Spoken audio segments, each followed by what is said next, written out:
Shalom, salam sejahtera bagi kita semuanya. Hari ini kita mau belajar bersama-sama kebenaran firman Tuhan yang diambil dari Injil Yohanes bab 3 ayat 1 sampai dengan 8. Saudaraku terkasih di dalam Tuhan, ketika Roh Kudus bekerja dalam diri seseorang, maka ia akan mempunyai kerinduan untuk mengenal Tuhan Yesus lebih dekat lagi. Karena Roh Kudus adalah roh kebenaran yang akan mengajarkan segala sesuatu kepada kita dan mengingatkan kita akan semua yang telah Tuhan Yesus katakan kepada kita. Jika Roh Kudus bekerja dalam diri kita, maka Dia akan mendesak hati nurani kita sehingga membuat diri kita merasa gelisah, tidak nyaman ketika hidup kita menjauh dari Tuhan. Saudaraku terkasih di dalam Tuhan, hal ini pun terjadi dalam diri Nikodemus. Dia seorang Farisi dan pemimpin agama Yahudi yang di dalam hatinya timbul kegelisahan, sehingga dia mempunyai kerinduan untuk mengenal Tuhan Yesus lebih dalam lagi dengan menjumpai Tuhan Yesus pada waktu malam hari.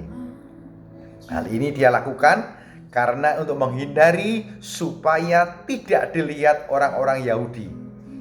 Karena pada waktu itu orang-orang Yahudi, khususnya orang-orang Farisi dan ahli-ahli Taurat, itu bermusuhan dengan Tuhan Yesus. Yang menjadi pertanyaan bagi kita, apakah kita juga sama seperti Nikodemus yang mempunyai kerinduan untuk mengenal Tuhan Yesus secara mendalam?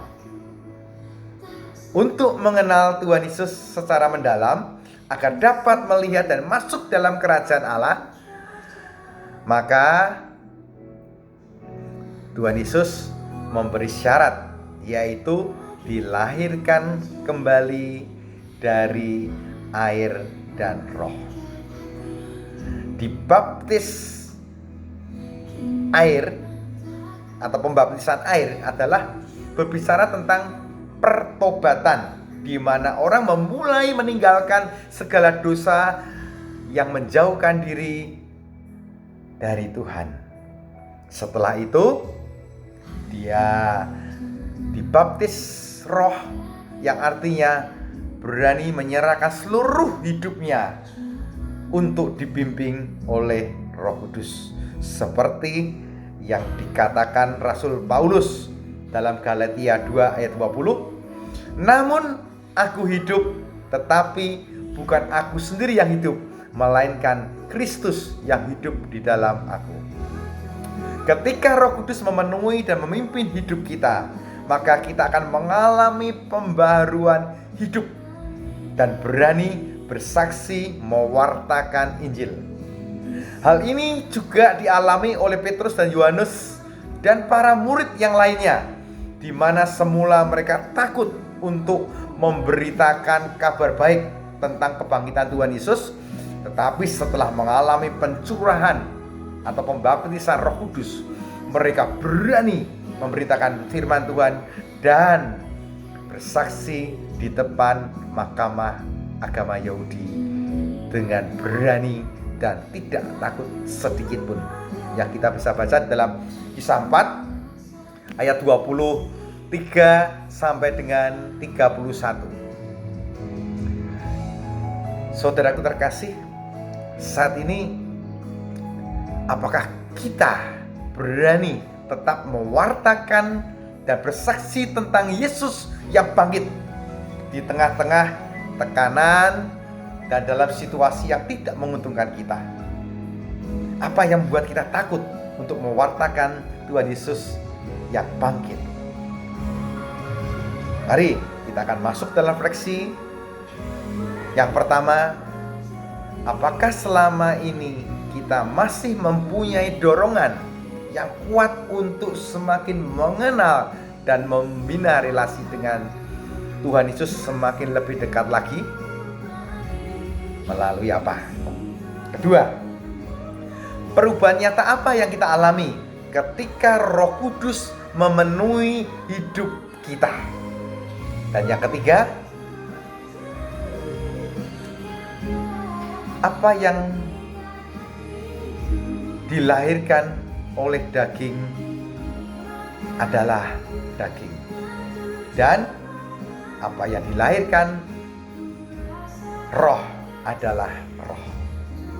Perbuatan kedagingan apa yang saat ini menguasai hidup kita, yang harus kita tinggalkan dalam kehidupan kita, dan buah Roh Kudus apa yang harus kita kembangkan dalam hidup kita.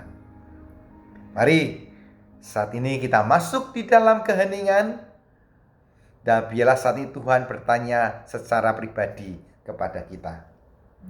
Apakah engkau mau melihat dan masuk dalam kerajaan Allah?